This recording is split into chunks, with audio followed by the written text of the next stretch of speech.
Hey everyone, I'm Olivia Sanders. Where do I even begin? I'm 28, killing it in my marketing career, and thought I had my family drama under control. That all changed with my little sister Emma's wedding. I was helping her plan this perfect day, doing my best to ignore the looming presence of our dad, Robert. Ever since the divorce, he's been a mess, drowning in booze and bad decisions, the worst of which is his new girlfriend, Veronica. She gave me bad vibes from the start. Liv, do you think Dad will actually show up sober? Emma asked one day while we were picking out floral arrangements. I hope so, Em. For your sake, I really do. But hope wasn't enough. As the big day got closer, I found myself playing referee more than maid of honor. My boyfriend, Marcus, was a saint through it all. Babe, he can't control everything, he said. I know, but if Dad ruins this for Emma, I'll never forgive him. I had no idea how much worse it would get. A week before the wedding, I met up with my best friend Zoe for coffee. She's always been the voice of reason. Spill it, Liv. What's really bugging you about Veronica? Zoe asked, giving me a knowing look over her latte. I leaned in, lowering my voice. There's something off about her, Zoe. The way she latched onto Dad so quickly, how she's always whispering in his ear. And get this, I overheard her on the phone talking about some big score coming up. Zoe's eyes widened. You think she's calming him? I don't know, but I'm going to find out. That determination led me down a rabbit hole, late nights scrolling through social media, discreet calls to Dad's old friends.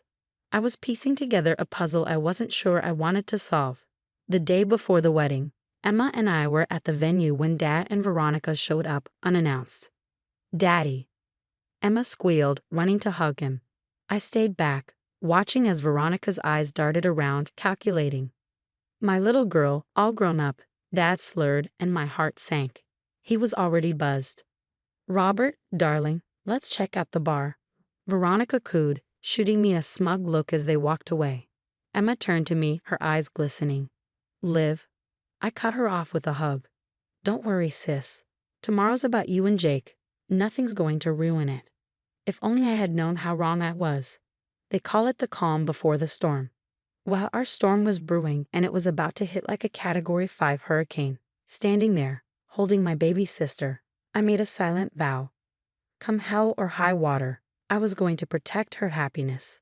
Little did I know, I'd end up fighting for so much more than just a perfect wedding day. The ceremony was beautiful. Emma looked radiant, and for a moment, all our family drama faded into the background. As I stood beside her, watching her exchange vows with Jake, I felt a glimmer of hope. Maybe, just maybe, we could have one perfect day. But that hope shattered the moment we entered the reception. I spotted Dad at the bar, already 3 sheets to the wind, with Veronica clinging to him like a leech. You okay? Marcus whispered, squeezing my hand. I've got to keep it together for Emma, I muttered, forcing a smile. As the night wore on, the tension in the room became unbearable. Dad's laughter grew louder, his movements more erratic. Veronica's eyes were scanning the room, a strange gleam in them that made my skin crawl. Liv, Dad's making a scene, Emma whispered to me, her voice filled with worry. I'm on it, I assured her, marching over to where Dad was attempting a sloppy macarena. Dad, let's get some fresh air, I suggested, trying to stay calm. Nonsense, I'm celebrating my baby girl's big day. He slurred, stumbling as he twirled. Veronica materialized at his side, her grip on his arm tight. Leave him alone, he's having fun. This isn't about fun, it's about respecting Emma's day, I said, struggling to keep my voice steady. Veronica's eyes narrowed. You think you're so perfect, don't you? Always trying to control everything. The argument escalated fast. We moved to a quieter corner, but our voices grew louder with each exchange.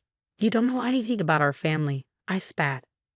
I know your daddy prefers my company to yours, she sneered. Something in me snapped. Is that before or after you drained him of his money?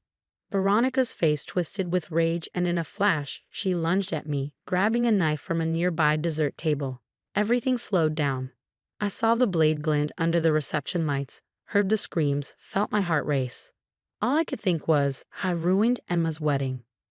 Then Marcus tackled Veronica, sending the knife clattering to the floor. Chaos erupted, guests scattered, chairs overturned. Through the mayhem, I saw Emma's horrified face, Jake holding her back. Security rushed in, restraining Veronica as she screamed obscenities. As the police led Veronica away in handcuffs, I caught a glimpse of Dad, looking lost and broken. In that moment, I knew things would never be the same.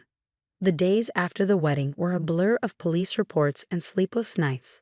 Every sound made me jump, the image of that knife flashing through my mind. "You're safe now, Liv," Marcus whispered, holding me close when the nightmares hit, but safety felt like a foreign concept. My own father's girlfriend had tried to stab me at my sister's wedding. How do you even come back from that? Emma was a wreck. When I visited her a week after the incident, she could barely look at me. All those months of planning, and for what? "My wedding will always be remembered as the day someone tried to kill my sister," she said, her voice thick with pain. I'm so sorry. I never meant. "I know it's not your fault," she cut me off, her voice hollow. "But I can't help feeling like our family is cursed or something." Dad, on the other hand, was living in a world of denial. He called constantly, leaving voicemails that made my blood boil. "Olivia, sweetie, let's not blow this out of proportion. Veronica was just upset. She didn't mean any harm." The final straw came when he showed up at my apartment, reeking of booze. "Dad, you need to leave. Now." "But Pumpkin, we're family. We need to stick together." I felt something harden inside me. "No, Dad. We're done. I can't do this anymore." The hurt in his eyes almost made me waver, almost. But as I closed the door on him, I knew it was the right decision. Zoe, ever the investigator, started digging into Veronica's past. What we uncovered was shocking. "Liv, look at this," she said one night, spreading out papers across my coffee table. "Veronica's got a record, assault, fraud, you name it." I scanned the documents, feeling sick. How did Dad not know about this? So hesitated. That's the thing. I think he did. The revelation hit me like a ton of bricks. We found evidence of joint bank accounts and suspicious transfers. Dad wasn't just a victim, he was an accomplice.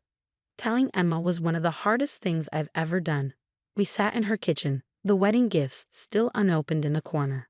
"I can't believe it," she whispered, tears streaming down her face. "How could he do this to us?" "I don't know him anymore," I said quietly, "but we need to protect ourselves now." Emma nodded, her resolve hardening. "I'm with you, Liv. Always." The guilt was overwhelming. I'd exposed our father's crimes, potentially ruining his life. But had he not already done that himself? The anger and confusion were too much to handle on my own. And that's how I found myself in therapy, trying to make sense of it all.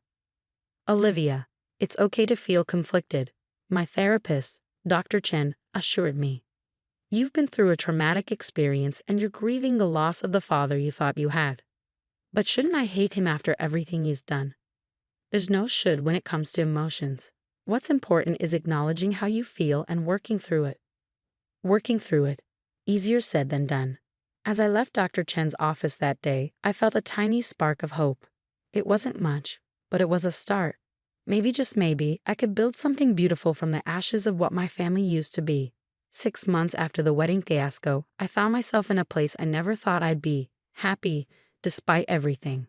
Emma, Marcus, Zoe, and I had formed an unbreakable unit, our bond stronger than ever. To new beginnings, Emma toasted one night over dinner at my place. And to family, the one we choose, I added, clinking glasses with my sister. Veronica's trial was a media circus. I sat in a courtroom, my stomach in knots, as her true nature was exposed for all to see. Dad sat next to me, looking shell-shocked as evidence of her past crimes came to light. But the real bombshell was yet to drop.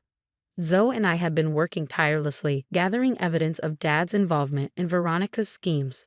"Your Honor, we have documentation proving Robert Sanders' complicity in Miss Blake's fraudulent activities," our lawyer announced in court. As the legal proceedings unfolded, my career was taking off in ways I hadn't expected. One Friday afternoon, my boss called me into his office. "Olivia, we're promoting you to Senior Marketing Director. Your resilience and creativity this past year have been exceptional." I left his office in a daze, immediately calling Marcus. "Babe, that's incredible." "I'm so proud of you," he exclaimed. Amidst the chaos, Emma and Jake decided to renew their vows. This time, it was a small, intimate affair in their backyard. "Second time's the charm," Jake joked, making Emma giggle as they exchanged rings once again. Watching them, I felt a weight lift off my shoulders. We were healing, finally, all of us. The day of Veronica's sentencing arrived. I stood to deliver my victim impact statement, my voice trembling but steady. The scars from that night run deep, but they've made me stronger. I'm here today not as a victim, but as a survivor. As Veronica was led away in handcuffs, I felt a chapter of my life closing. The real celebration came a month later. Emma, Jake, Marcus, Zoe, and I were at my favorite restaurant, toasting my promotion and our collective resilience. To Olivia, Zoe raised her glass, the strongest person I know. To all of us, I corrected, looking around at the faces of the people who'd stood by me through hell and back, for proving that family isn't just blood, it's loyalty and love. As we laughed and shared stories, I realized something profound. The past year had been a nightmare, but it had also been a gift. It showed me who my real family was, taught me my own strength, and gave me the courage to cut out the toxicity in my life. Sitting there, surrounded by love and genuine happiness, I knew that this was my happy ending. Not perfect, not without scars, but real and beautiful in its own way. And as I looked toward the future, I felt nothing but hope and gratitude for the family I found and the strength I discovered within myself. So that's where my story ends, but I'm curious about your thoughts.